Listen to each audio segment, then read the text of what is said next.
On the Pixel Gamer Girl channel, crimes against cooking are considered especially heinous. On the collab between Megan and Heather, we stand to rectify these cooking crimes. This is our story. Hey, Heather from Pixel Gamer Girls, and today we are going to be cooking something from the Serial Killer Cookbook. This is also part of a collaboration that we're doing with Murders and Mysteries with Megan.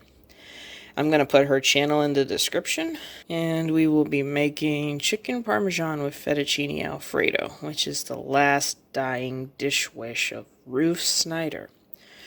I'm not going to go into many details about Ruth Snyder because that's Megan's half of the program, but I am going to be making her food that she wanted to eat before she was electrocuted. So let's go see what ingredients we need. For our recipe, we're going to be needing some chicken breast, all-purpose flour, Parmesan cheese, cornstarch, onion powder, garlic powder, salt and pepper, which I have in that bowl already over there. 1 teaspoon pepper, which again I put in the bowl. 2 eggs. 1 tablespoon water. It's hiding back there in that dish. Shredded mozzarella cheese, although sadly all I have is the Colby Jack mix. So 1 pound of fettuccine, butter, garlic, heavy cream, more Parmesan cheese, and a little more pepper for the sauce. Guess let's get going. Before we get our chicken assembly line going with the other ingredients, I'm going to point out that we are preheating a pan of oil. I probably put about a ½ inch in there just so it won't settle onto the bottom and stick with the breading, but knowing my luck, it'll still do that. But we can try, right? First, we're going to be working with the chicken, and one of the first steps in doing that is to combine the water and the eggs in a bowl together, and I'm going to be whisking those up in a moment. Alright, in a third dish, I have put the 3/4 cup of flour, the combination of all spices, which was pretty much a ½ tablespoon of onion and garlic powder, about the same of pepper and salt, like a sprinkle of each. And then I put the ½ cup of Parmesan cheese on top, and the 1 teaspoon, I do believe it is, of cornstarch. I'll correct you later if I'm wrong. But we're ready to start putting together our chicken, I do believe. First of all, we're going to get a piece of our chicken. Make sure it takes a little egg bath.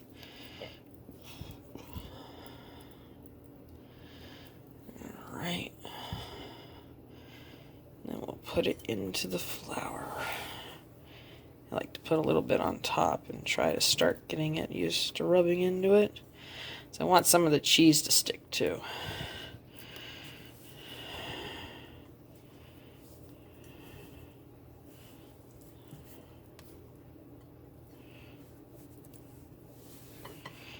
Sorry, trying to get it all in there.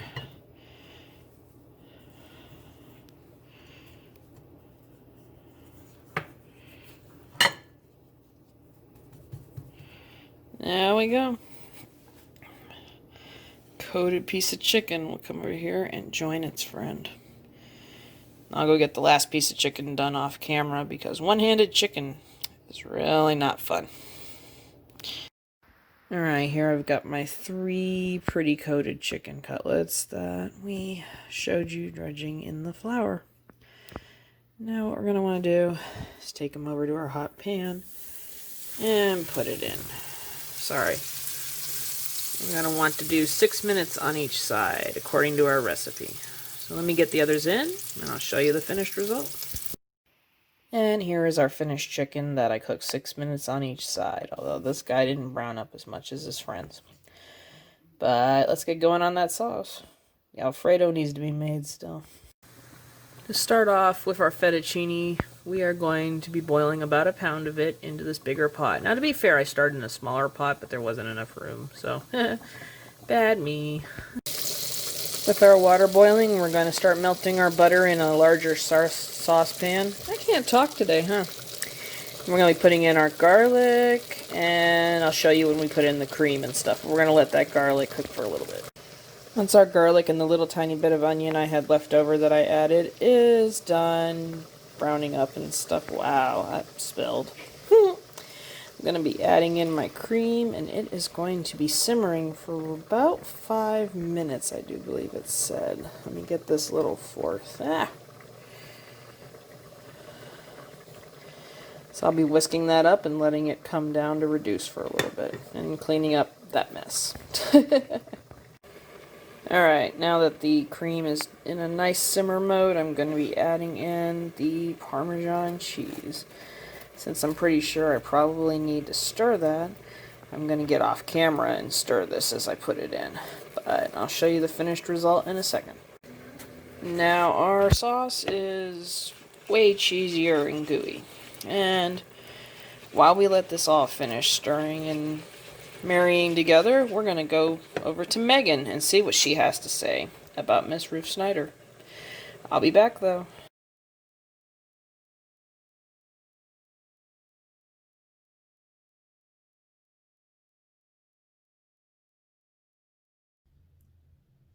Hey everyone, and welcome to Murder and Mysteries with Megan. If you are new here, welcome. And if you're not new here and you are returning, welcome back and thanks for joining us again today. I'm quite excited actually about the video that we have coming up today. It's actually a collaboration with a friend of mine. Her name is Heather, and she runs the YouTube channel here called Pixel Gamer Girls. And of course, I'll link her channel in the description as well. So make sure you go and check out her channel. She does all sorts of things like gaming and cooking and things like that. So definitely make sure to check her channel out. Again, like I said, it will be linked in the description, so you don't have to worry about trying to search it up. Now, during this collaboration today, I will be telling you a little bit about this particular person that we are going to be speaking in regards to today, while Heather will be making this person's last meal on death row for you. So, without further ado, let's get started. Before I get too much into the video, I will actually let Heather go ahead and tell us what she will be making and what Ruth Snyder's last meal was on death row. Ruth Brown Snyder was originally born as Ruth Brown to a mother and father of Scandinavian descent.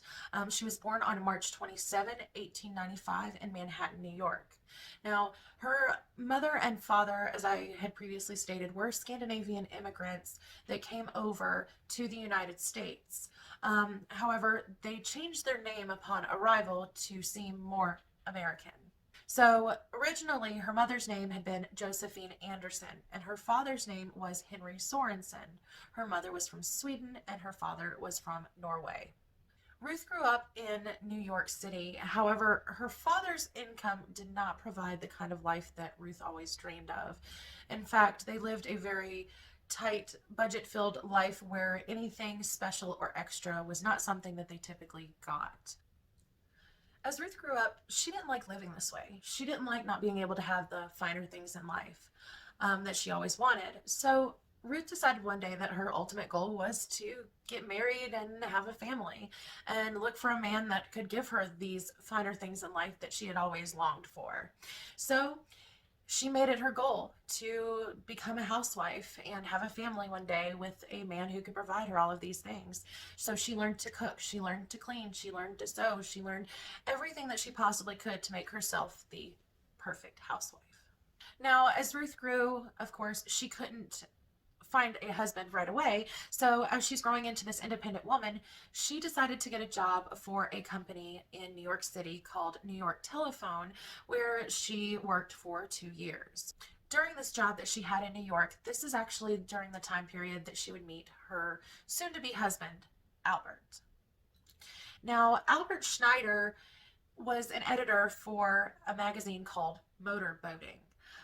This job was actually very well suited for Albert, considering that he loved to be outdoors, he loved fishing, and he loved enjoying the sunshine and being outside all of the time.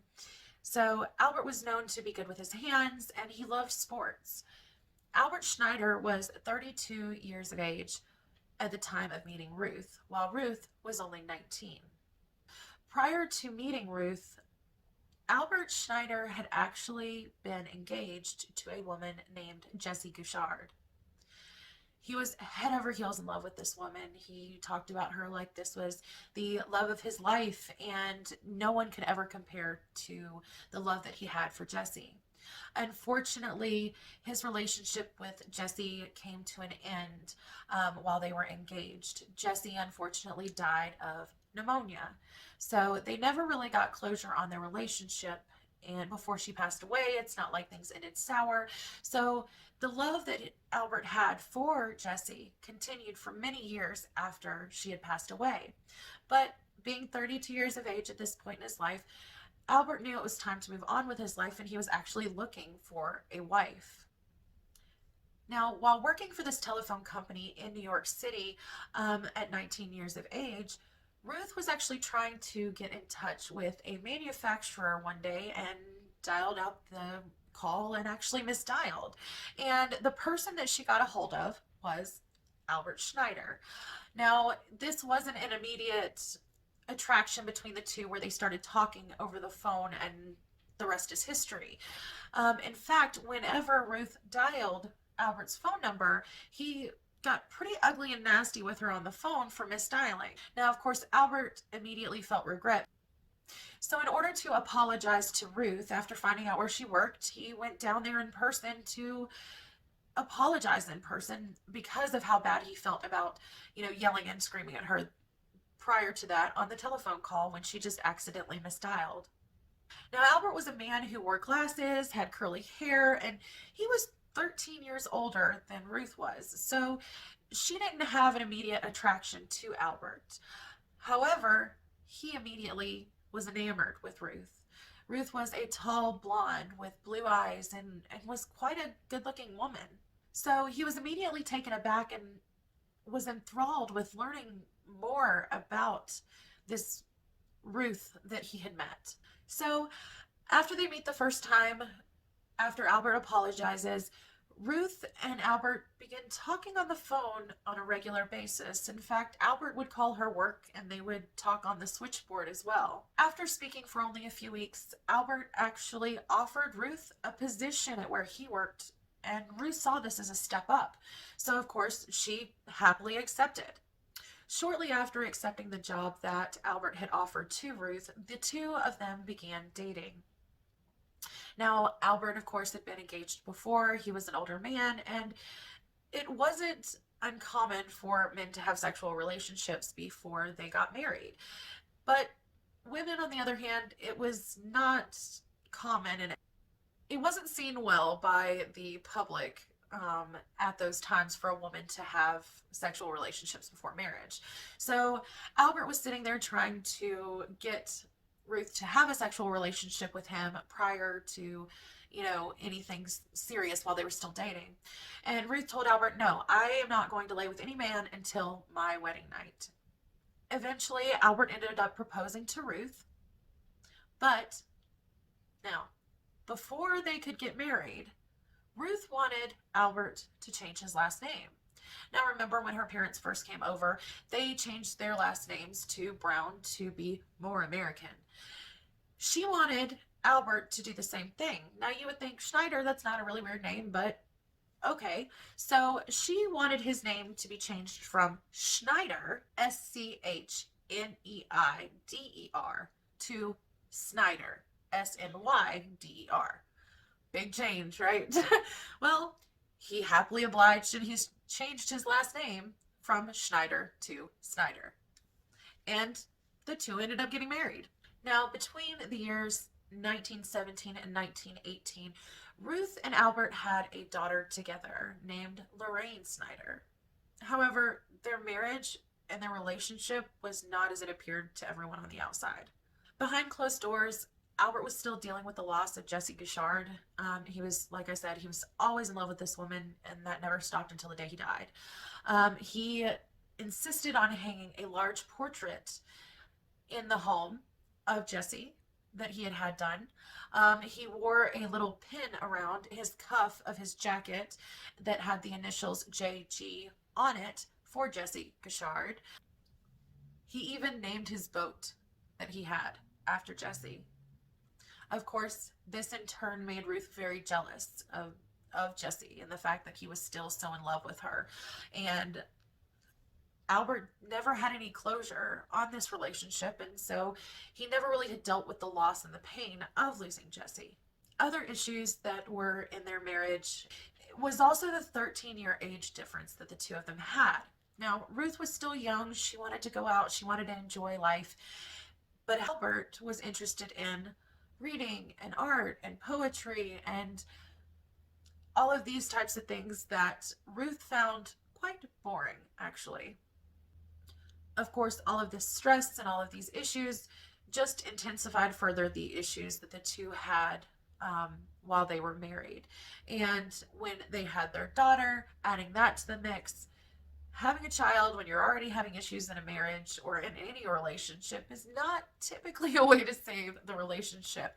And most of the time, in fact, it ends up becoming detrimental to the relationship and just making things worse with the added stress, financially, emotionally, and otherwise. So, of course, the animosity and the anger and the pain between the two of them continued to grow as Lorraine grew. Within the next few years, Ruth, Albert, and Lorraine actually decided to move and moved to Queens, New York, to have a new family home and get, a fresh start. Now, during this time, Ruth's father actually had passed away as well, and so her mother ended up moving in with Lorraine, Albert, and Ruth. This was like a live-in babysitter where she could leave Lorraine and she could go out with her friends. So Ruth's going out and hitting the town all of the time with her friends while her mom's at home and Albert is working, and basically just avoiding all of the issues that she had at home. Ruth's mother was not so keen on their marriage. In fact, after moving in with them and seeing all of the issues that they had, she insisted that her daughter get a divorce from Albert, stating that this is something that was going to happen anyways. So before things got any worse, that she might as well get a divorce. Now, despite her mother's warnings, Ruth had other plans. So back in the 1920s, getting a divorce was quite a taboo subject. And of course, she was also worried that Albert might paint her as a bad mother, the fact that she had been going out with friends and could be seen as an adulteress, and potentially take their daughter Lorraine away from her. In 1925, Ruth went out with a friend of hers to a local Swedish restaurant for lunch one afternoon. This restaurant would be the place that she would first meet a man, a corset salesman by the name of Henry Judd Gray. Between the distance in her marriage with her husband Albert and the issues that they had been continuously having from day one of their relationship, Ruth ended up having an affair with Judd Gray. Unbeknownst to him, Judd Gray's name would later appear in headlines right next to Ruth's for the murder of Ruth's husband. But let's not get ahead of ourselves. So when Ruth and Judd Gray met, he was actually also married at the time to a woman named Isabel. He and his wife actually had a daughter around the same age as Ruth and Albert's daughter as well. So the two of them had, the daughter in common, as well as Judd Gray and his wife Isabel didn't have a good marriage either. So immediately, those are two things that the two could relate to each other on. Isabel was described as a shy and quiet woman, and the two of them actually had a relationship where they hung out with friends and everything appeared to be okay. However, later on, Judd Gray would describe that he had always wished that he could have a closeness with Isabel like he could with his own mother, but that was just not something that they shared in their relationship and that he had always looked for.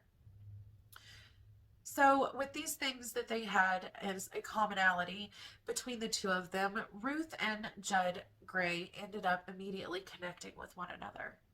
Ruth looked to Judd for someone to complain to about Albert and how unhappy she was in their marriage and how he was still in love with Jessie Gouchard and how miserable she was in this relationship. While for Judd, Ruth was everything that Isabel wasn't. She was outgoing, she was fun, she was beautiful, and the two shared a physical and emotional connection with each other that he hadn't had with anyone previously. Now, from Judd's prior statement about how he had wished to have a connection with someone like he had had with his own mother and the closeness that they shared, you could tell that there were some mommy issues that Judd Gray harbored. And when Ruth found out about this, she actually insisted that Judd Gray call her mommy or mama while they were together. The two of them continued seeing each other, so much so that at a local hotel they were known as Mr. and Mrs. Gray, and everyone thought that they were married there. In fact, they saw each other so much that they had a locker nearby with toiletries and extra clothes so that they could just swing by the locker and grab whatever they needed for the nights that they did spend with one another. As their relationship progressed, Ruth confided in Judd Gray that she didn't want Albert in her life anymore, that she was tired of being married to him, tired of being in a loveless marriage with someone who loved another woman and didn't love her like that.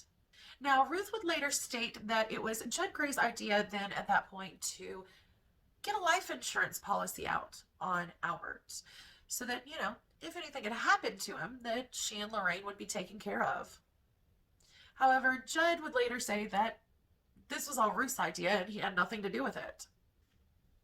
Despite whose idea it was to get the life insurance policy on Ruth's husband Albert, they went through with it. Ruth ended up getting not just one life insurance policy on her husband, but 3. Now, Ruth claims that Albert knew about all of these life insurance policies that she was taking out on him and that he had agreed and even signed for these so-called life insurance policies. However, we find out later that an insurance agent, the specific insurance agent that helped sign these policies for Albert and his life insurance, ended up going to jail later on for forgery due to these particular policies. So I don't know that that's quite the truth, much like more of the statements that we find out from Ruth later on. Now, these life insurance policies were actually quite a large sum of money back in the day. One of them was worth $1,000, another one was worth $5,000, and the third policy was actually worth $45,000. And it had a double indemnity plan, which basically means that if Albert would have died in some sort of accident, that this $45,000 would then become $90,000. Now, between these policies, this would be, in today's time, approximately $1.3 million.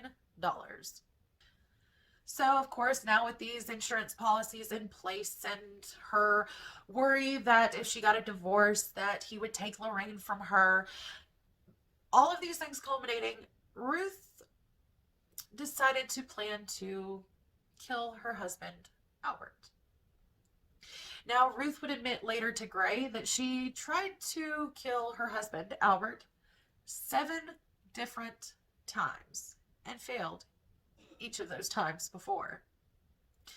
Once she had tried to kill him by rigging the vehicle that he had been working on out in the garage so that it would fall on top of him as he was working. Luckily, he rolled out just in time. Another time, she admitted that she had taken him some whiskey out to the garage and that when he fell asleep, she shut the garage door so that he would die of carbon dioxide poisoning. Luckily, Albert then woke up before that happened and opened the garage door and got the fresh air in before he died. Of course, as I stated before, she had made many attempts and they were all unsuccessful up to this point. Although it seems that Judd Gray was not very keen on the idea of killing Albert, this is where the two of them would begin their plan to kill Albert Snyder. Now, from this point on in the case, we get 2 different versions of the story. One version of events from Ruth and the other side from Judd. Of course, they both turned on each other and started blaming one another and told a little bit different variations of the story, so that's why we kind of have to look at it and try to decipher what did truly happen that night that they killed Albert Snyder. Now, here is the version of events that we find out happened on the night of March 20th, 1927. So Ruth and Judd Gray's plan was to execute Albert Snyder and blame someone for coming in and robbing the place, which resulted in Albert's accidental death, supposedly. So on this day, Albert had been out with his daughter, Lorraine, and during this time, Ruth decided she was going to sneak in Judd Gray into the house to wait until Albert and Lorraine got back home and everyone got settled in bed before they started out their poorly laid plans. Now, once everyone was in bed, she snuck out of the room and went to meet Judd Gray, where they then would continue their plans. So both Ruth and Judd then go into the main bedroom there where Albert was sleeping. They then attacked Albert with chloroform rags to make him pass out and therefore not fight against them. This in turn caused Albert to pass out despite his struggle against the two. Now, Ruth at this point claims that she was freaking out and that she couldn't go through with it and she didn't know what to do and was thinking, Judd, maybe we should stop this. I don't know if I can go through with it. And that she ran into the neighboring bathroom at this time. However, she continues her version of events, stating that while she's in the bathroom, that Judd Gray then grabs the weight and hits Albert over the head with it and kills him, all while she's in the bathroom, that she has nothing to do with it, that she ended up deciding that she didn't want to go through with it, but that Judd did it anyways. Of course, Judd's claim was a little bit different from this. He states that after he chloroformed Albert, that he then took the weight and hit Albert over the head with it. However, instead of staying passed out from the chloroform because of the severe pain of being hit over the head with a weight, Albert woke up, and while he was doing this, Ruth then grabbed the weight from Judd and hit Albert repeatedly over the head until he stopped moving. Now, just to be sure that Albert was truly dead this time, since her attempts had failed so many times before, she actually had gotten some wire with Judd, and they placed this around Albert's neck. After they had chloroformed and beaten and strangled Albert, they then stuffed chloroform-soaked rags into his mouth, into his throat, and up his nostrils, just to ensure he would never wake up again. And they then began destroying the house. Ruth would gather jewelry and valuables, and her jewelry she would hide under the mattress in the same bedroom, and hide other valuables and destroy the house, throwing things about to make it look as though someone truly had broken in to try to rob them and Albert had died. Now, there was a flaw in this plan. If they had been robbed and accidentally Albert had been killed by the assailants that had come into the house, why would they leave a witness? Why would they leave Ruth just sitting there, not tied up, not hurt, nothing? So Ruth and Judd then came up with a plan to tie Ruth to a chair. So after they've destroyed the entire area, they have hidden valuables, and Albert is dead, Judd Gray then ties his lover, Ruth, up to a chair loosely and puts a gag in her mouth. The plan had been for Lorraine the next morning when she awoke to find her mother tied to the chair and her father dead. And she would think as well that someone had broken in and done these things to her family. Now the plan would be to call the police after Lorraine had found her tied up. Now, of course, Ruth wanted things her own way, and she was too impatient to wait till the next morning, being tied up to the chair and gagged. So she scoots her way across the room and starts hollering and banging for Lorraine, which in turn wakes her up sooner than planned. In the meantime, the usually inconspicuous Judd Gray was causing a scene and attracting attention on his way home that morning. In fact, people stated that had seen him that morning that he was acting incredibly strange, and he was pacing back and forth and was even shouting across the street at a police officer trying to get directions to the nearest train. So once the police arrived at the Snyder home, they investigated the scene and listened to Ruth's description of the events that played out that night. Immediately, the police officers were suspicious because Ruth had a very calm demeanor, and somebody that had just witnessed their husband being murdered and being tied to a chair and robbed would not be that calm. So as they continued to investigate the scene of the crime and investigate the home and the robbery claims, they found the pen that we referred to earlier with the initials JG on them. Now, this pen, remember, was Jesse Gouchard's pen, and Albert used to wear it everywhere because he had never fully gotten over the love of his life at this point. This pen, of course, as we know, was hers. However, the police, who were already aware of Judd Gray's odd behavior that morning because he spoke to a police officer while he was acting so strange, so they were well aware of him, and immediately they thought of Judd Gray, JG, same initials as Jesse Gouchard, in the pen that they found next to Albert's body. As they continued to look, police uncovered the other valuables and the jewelry that was hidden under the mattress. So, of course, police put 2 and 2 together and realized this was not a robbery. Not to mention, they had not found any indication there had been any kind of forced entry into the home. There were no marks on Ruth's head where she had claimed to be hit over the head before she was tied to the chair by the 2 assailants that had broken in and killed Albert. The police ended up telling Ruth that they did not believe her story and they didn't believe it was a robbery. In fact, they actually believed that she had staged this entire event to murder her husband and claim the insurance money. Sounds like they were right on the money, huh? Now, of course, Ruth did not deny this at this time. She actually reportedly replied to the police officers after they told her that they knew she was lying. She said, well, how can you tell? So, of course, with the JG pendant, the strange behavior of Judd Gray, and Ruth's confession of, well, how can you tell it's staged? The police brought the 2 in for questioning. When police officers brought Ruth in for questioning, they had told her that they already had Judd Gray and were questioning him as well. Ruth immediately thought, uh-oh, he's confessed.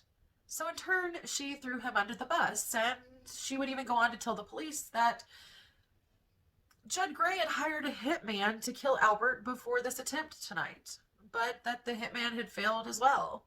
Ruth then continues to tell the police that it was actually Judd that had beaten Albert over the head with the weight and ultimately killed him.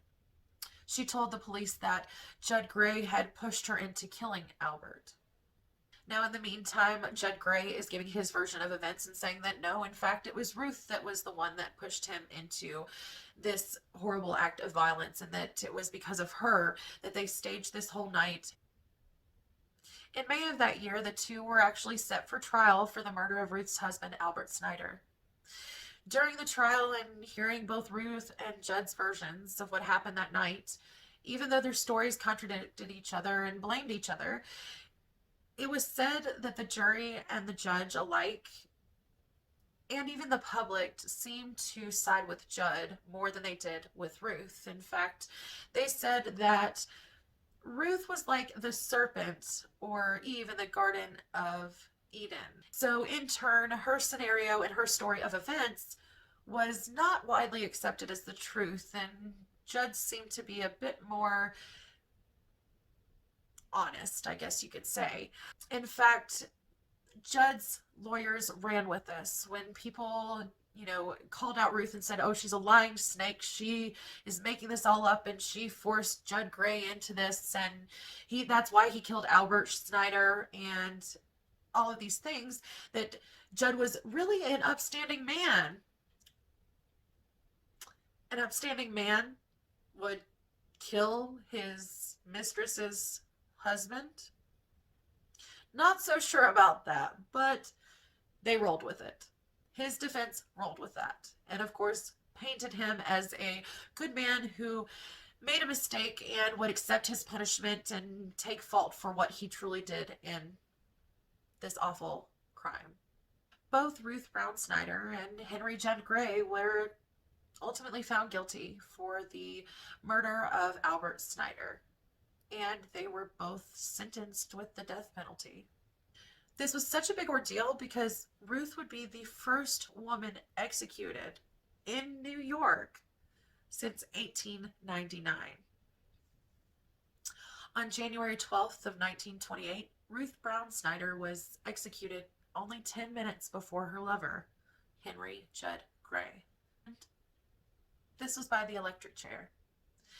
Prior to her execution, Ruth actually made a statement, which I'm going to read to you now. If I were to live over again, I would be what I want my child to be, a good girl. Really making the fear of God a guide to a straight life. I said before, go straight, and I mean it more than ever. I wish a lot of women who may be sinning could come here and see what I've done for myself through sinning.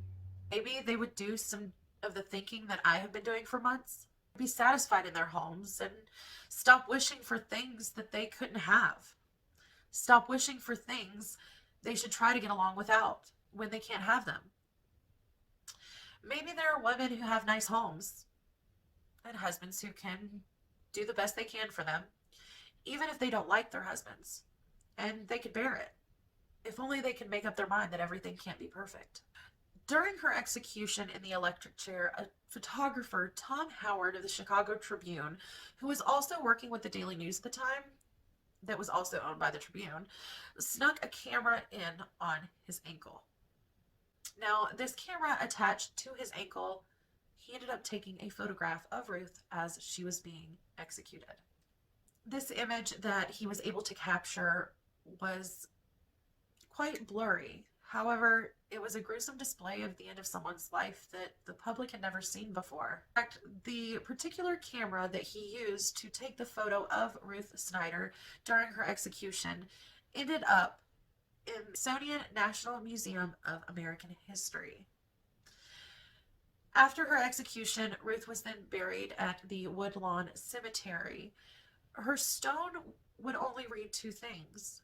It would read the date of her death, along with the inscription, May R. Now, in my personal opinion, I think that Ruth had so long dreamed of becoming a wife and a mother and living this wonderful life full of all of the finer things in life that she held unrealistic expectations of what life really is like and what a marriage is really like. And when she met Albert, she thought maybe this was the guy that she could have all of these things with. Him being an editor of a magazine and being more established in life. But what she didn't count on was him still being in love with his fiance. I believe that Albert's love for Jessie made Ruth extremely jealous.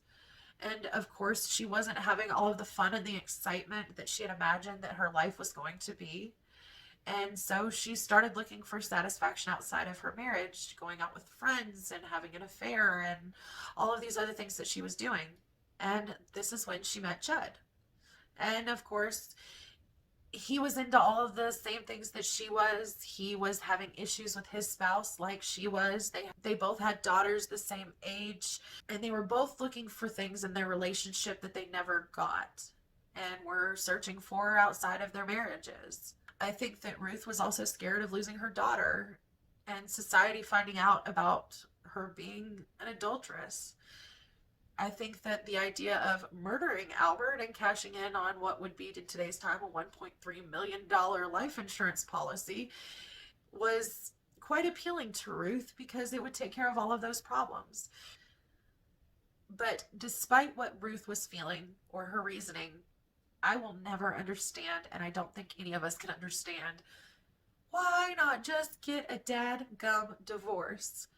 I'd rather sit here and be judged for a divorce than murdering my husband and having an affair and having him help me with it. Common sense, people. I don't understand how anyone could bring themselves to murder the father of their child that they, at one point, were in love with so much to spend the rest of their lives with them. And seemingly over an affair and money. It's too bad that Ruth hadn't just listened to her mother and just get a divorce when she still had the chance. That, my friends, is the end of this case. I can't wait to hear your thoughts. Make sure to leave them in the comments below. Thank you all for joining Heather and I today on my channel, Murder and Mysteries with Megan. And again, don't forget to go check out her channel, Pixel Gamer Girls, here on YouTube as well. Oh, and real quick, if you guys like watching movies on true crime cases, there's actually one out from 1944 that was made based on this story about Ruth Brown Snyder and her husband, Albert Snyder.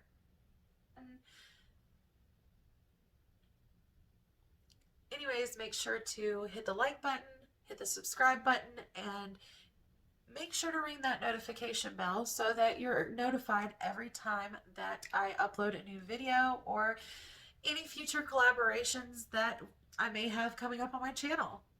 So until next time, my mystery lovers, bye. That was some great information on Ruth. Too bad she ended up like that. But, well, our chicken parmesan and fettuccine Alfredo is done. Now, for anybody interested, after the Alfredo cooked, I put in the noodles, as you can see. I put a piece of chicken on top. I'm not eating it out right now because I'm in between meals, and I didn't really think this out, so I just made it and then thought, oh yeah, it's not even dinner time yet. Anyway, I put part of a piece of chicken on top. I put a little bit of tomato sauce, which is why you see the red in here. And I put a sprinkle of the cheese on top. Now, it's supposed to be mozzarella, but like I said, you do with what you have. Anyway, we're going to take a bite of it real fast and give you the feedback. I got a little piece of chicken with some Alfredo right here. If I can actually get it and not spill it. No, come back, Alfredo. I need you. Oh, let's do this.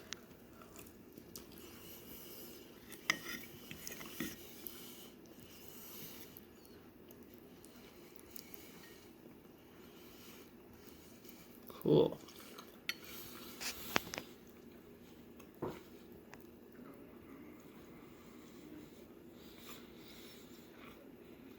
Well, Ruth Snyder knew what to ask for as her last meal. This is awesome.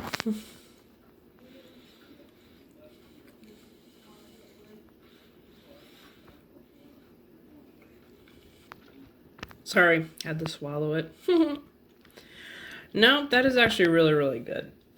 I think the chicken gives it a nice element, and that little touch of tomato sauce actually helps, which may sound dumb, but I like it. Alright, well, please feel free to tune into the rest of our cooking videos, and please also look up the Gamers and Geeks Can Cook playlist by Japik and Vault Girl. We will be listing that in our description, and they will be putting us in the list probably. There's all our cooking videos there. There's Quick Smokes. There's Vault Girls. So many other wonderful gamers and people have cooked. Well, thanks for tuning in to our extra creepy serial killer episode. And everyone, last but not least, please go to Murders and Mysteries of Megan and subscribe to her creepy, spooky, okay, not so much spooky, but terrifying content about serial killers, ghosts, and so many other things. Have a good day. Laters.